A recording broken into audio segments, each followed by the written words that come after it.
আসসালামু আলাইকুম। সবাইকে স্বাগত জানাচ্ছি। আমি নাসরুল ইসলাম তন্ময়। শুরুতে বিআরবি কেবল সংবাদ শিরোনাম। বাংলাদেশের সর্বশেষ গুরুত্বপূর্ণ আপডেট সংবাদে আপনাকে স্বাগত। শুরুতেই সংবাদ শিরোনাম, পরে বিস্তারিত। শুরুতেই জানিয়ে দিব, সংলাপে নির্বাচনী রোডম্যাপ চেয়েছে বিএনপি। অন্তর্বর্তীকালীন সরকারের প্রধান উপদেষ্টা প্রফেসর ডক্টর মোহাম্মদ ইউনূসের সঙ্গে সংলাপে নির্বাচনের রোডম্যাপ চেয়েছে বিএনপি। শনিবার 5 অক্টোবর দুপুরে সংলাপ শেষে রাষ্ট্রীয় অতিথি ভবন যমুনা থেকে বের হয়ে সাংবাদিকদের এসব কথা বলেছেন বিএনপির মহাসচিব মির্জা ফখরুল ইসলাম আলমগীর।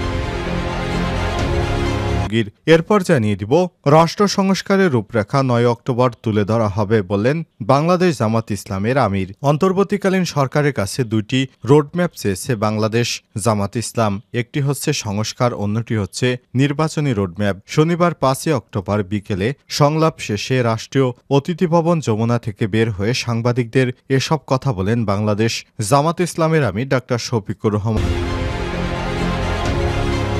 এদিকে ছাত্র জনতার আন্দোলনে আহতদের জন্য বিদেশ থেকে চিকিৎসক আনা হচ্ছে বললেন স্বাস্থ্য উপদেষ্টা। ছাত্র জনতার আন্দোলনে আহতদের উন্নত চিকিৎসার জন্য বিদেশ থেকে চিকিৎসক আনা হচ্ছে বলে জানিয়েছেন স্বাস্থ্য উপদেষ্টা নূরজাহান বেগম। শনিবার 5 অক্টোবর জাতীয় বার্ন এবং প্লাস্টিক সার্জারি ইনস্টিটিউটে জুলাই আগস্ট আন্দোলনে আহতদের খোঁজ নেওয়ার পর সাংবাদিকদের তিনি এসব কথা জানান।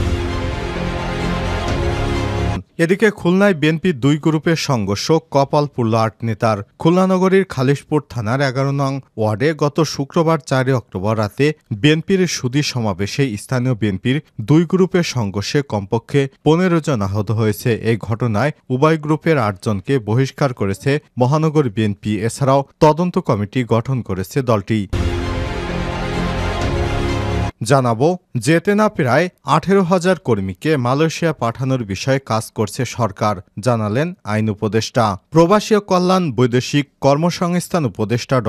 আসিফ নজরুল বলেছেন, টিকিট জটিলতায় মালয়েশিয়া যেতে না পারা প্রায় 18,000 কর্মীকে সেদেশে পাঠানোর বিষয়ে কাজ শুরু করেছে অন্তর্বর্তীকালীন সরকার। আজ প্রবাসী কল্যাণ ভবন বিজয় 71 মিলনায়তনে এসব কথা বলেন তিনি। এবং সর্বশেষ জানিয়ে দিব, ইমরান খানের প্রধান ঘনিষ্ঠ মিত্র গ্রেপ্তার। পাকিস্তানের উত্তর পশ্চিমাঞ্চলীয় প্রদেশ খাইবার পাখতুনখোয়ায় মুখ্যমন্ত্রী এবং কারাবন্দী সাবেক প্রধানমন্ত্রী ইমরান খানের প্রধান মিত্র আলী আমিন গন্ডারপুরকে ইসলামাবাদ থেকে গ্রেপ্তার করা হয়েছে। আজ পাকিস্তানি পুলিশ তাকে গ্রেপ্তার করেছে বলে জানিয়েছে স্থানীয় টিভি চ্যানেল জিও নিউজ। খবর রয়টার্সের। প্রিয় দর্শক, এতক্ষণ শুনছিলেন সংবাদ শিরোনাম, এবারে বিস্তারিত। তবে তার আগে বন্ধুরা, অনুরোধ থাকবে সংবাদটিতে একটি লাইক দিন। এই চ্যানেলে আপনি নতুন হয়ে থাকলে আমাদের সংবাদটি দেখতে দেখতে চ্যানেলটি সাবস্ক্রাইব করে রাখুন। কমেন্ট করে আপনার মূল্যবান মতামত জানিয়ে দিন বন্ধুরা, আপনি বিশ্বের কোন দেশ থেকে বা বাংলাদেশের কোন স্থান থেকে আমাদের সংবাদটি দেখছেন এবং শুনছেন। এবারে বিস্তারিত।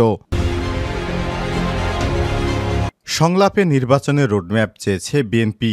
অন্তর্বর্তীকালীন সরকারের প্রধান উপদেষ্টা প্রফেসর ডক্টর মোহাম্মদ ইউনূসের সঙ্গে সংলাপে নির্বাচনের রোডম্যাপ চেয়েছে বিএনপি। শনিবার 5 অক্টোবর দুপুরে সংলাপ শেষে রাষ্ট্রীয় অতিথি ভবন যমুনা থেকে বের হয়ে সাংবাদিকদের এসব কথা বলে বিএনপির মহাসচিব মির্জা ফখরুল ইসলাম আলমগীর। তিনি বলেছেন, নির্বাচন কমিশন নিয়োগ আইন স্থগিত করে সব রাজনৈতিক দলের মতামতের ভিত্তিতে ইসি পুনর্গঠন করা উচিত। এছাড়াও প্রধান উপদেষ্টাকে বিচারপতি খায়রুল হকের বিরুদ্ধে আইনগত ব্যবস্থা নেয়ার কথা বলেছি। এ সময় তিনি আরও বলেন, 6 সংস্কার কমিশন এবং আগামী নির্বাচন নিয়ে অন্তর্বর্তী সরকারের মনোভাব এবং প্রস্তুতি নিয়ে আলোচনা হয়েছে। ইউনিয়ন পরিষদ বাতিল, প্রশাসন থেকে স্বৈরাচারী সরকারের দোসরদের সরানো এবং বিচার বিভাগের 30 জন বিচারকের অপসারণের দাবি জানানো হয়েছে। এছাড়াও এদের বিরুদ্ধে আইনগত ব্যবস্থা নেয়ার জন্য বলা হয়েছে। বিএনপির মহাসচিব বলেন, শেখ হাসিনা ভারত থেকে দলীয় প্রচারণা চালাচ্ছে। ভারতের সঙ্গে কথা বলে তাকে এ অবস্থা থেকে সরানোর জন্য উদ্যোগ নিতে প্রধান উপদেষ্টার কাছে আহ্বান জানানো হয়েছে। এ সময় তিনি বলেন, 6 সংস্কার কমিশন এবং আগামী নির্বাচন নিয়ে অন্তর্বর্তীকালীন সরকারের মনোভাব ও প্রস্তুতি নিয়ে আলোচনা হয়েছে। ইউনিয়ন পরিষদ বাতিল, প্রশাসন থেকে স্বৈরাচারী সরকারের দোসরদের সরানো এবং বিচার বিভাগের 30 জন বিচারকের অপসারণের দাবি জানানো হয়েছে। এছাড়াও এদের বিরুদ্ধে আইনগত ব্যবস্থা নেওয়ার নেয়ার জন্য বলা হয়েছে। বিএনপির মহাসচিব বলেন, শেখ হাসিনা ভারত থেকে দলীয় প্রচারণা চালাচ্ছে, এগুলো কোনোভাবেই চালাতে দেয়া যাবে না। এর আগে দুপুর 2:30টায় অতিথি ভবন যমুনায় প্রধান উপদেষ্টা ডক্টর মোহাম্মদ ইউনূসের সঙ্গে সংলাপ করে বিএনপির প্রতিনিধি দল মির্জা ফখরুল ইসলাম আলমগীরের নেতৃত্বে প্রতিনিধি দলে ছিলেন বিএনপির স্থায়ী কমিটির সদস্য ডক্টর আব্দুল মঈন খান, ডক্টর খন্দকার মোশারেফ হোসেন, মির্জা আব্বাস, নজরুল ইসলাম খান এবং সালাউদ্দিন আহমেদ।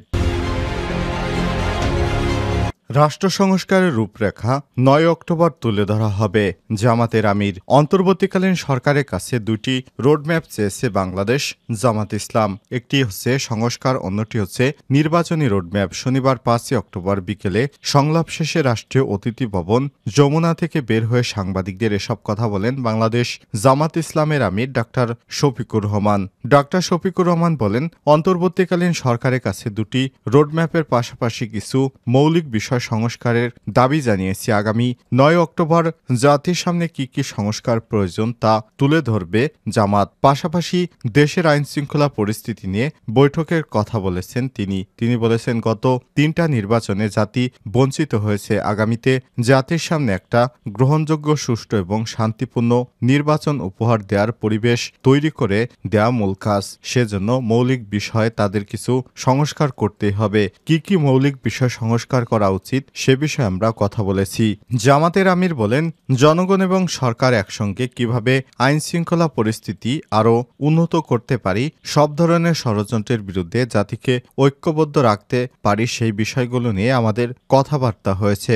আমরা আশা করছি বর্তমান যে সরকার আছেন তারা কোনো ধরনের পক্ষ বিপক্ষের মানসিকতা না নিয়ে নিরপেক্ষ দৃষ্টিকোণ থেকে দেশকে একটা ভালো পর্যায়ে নিয়ে তারপর নির্বাচন দিতে সক্ষম হবে। এর আগে শনিবার 5 অক্টোবর বিকাল 3:30টায় আমির ডাক্তার শফিকুর রহমানের নেতৃত্বে 5 সদস্যের জামাতের প্রতিনিধি দল যমুনায় প্রবেশ করে।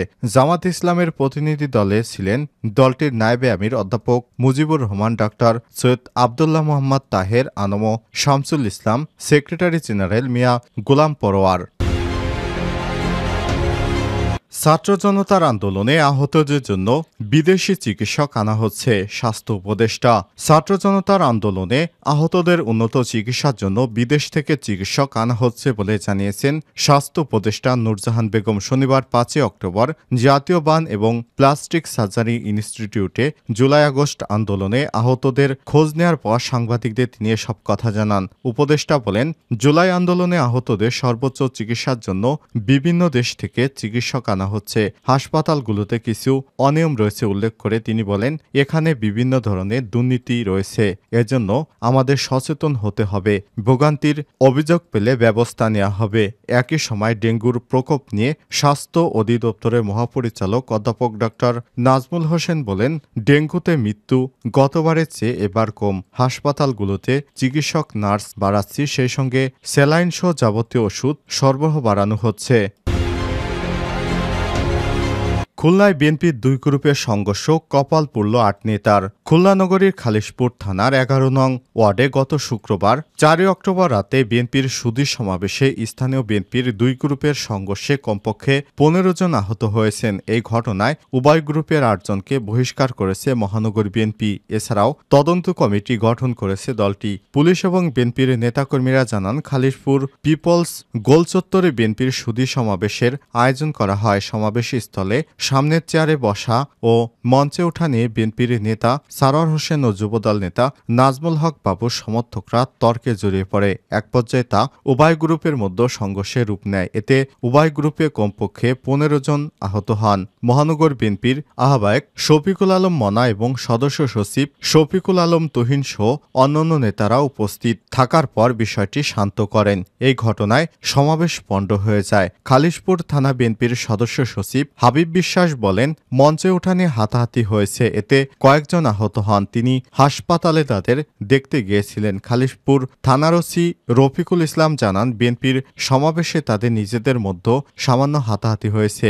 এখন কেউ থানায় কোনো অভিযোগ করেনি। এদিকে সংঘর্ষে 11 ওয়ার্ড বিএনপির যুগ্ম আহ্বায়ক মোহাম্মদ সারোয়ার হোসেন, স্বেচ্ছাসেবক দলের সাধারণ সম্পাদক তুহিন, ছাত্র দলের যুগ্ম সম্পাদক ইয়াসিন মোল্লা, যুবদলের সাধারণ সম্পাদক রেজাউল করিম, যুবদল নেতা শফিকুল রফিকুল ইসলাম যুবদলের সদস্য দিদার বিশ্বাস ও মোহাম্মদ সোহেল ৮ নং ওয়ার্ড স্বেচ্ছাসেবক দলের আহ্বায়ক মোহাম্মদ নুরুজ্জামান ও বিএনপির সদস্য শহীদসহ ১৫ জন আহত হন। তাদেরকে খুলনা মেডিকেল কলেজ হাসপাতালে ভর্তি করা হয়েছে।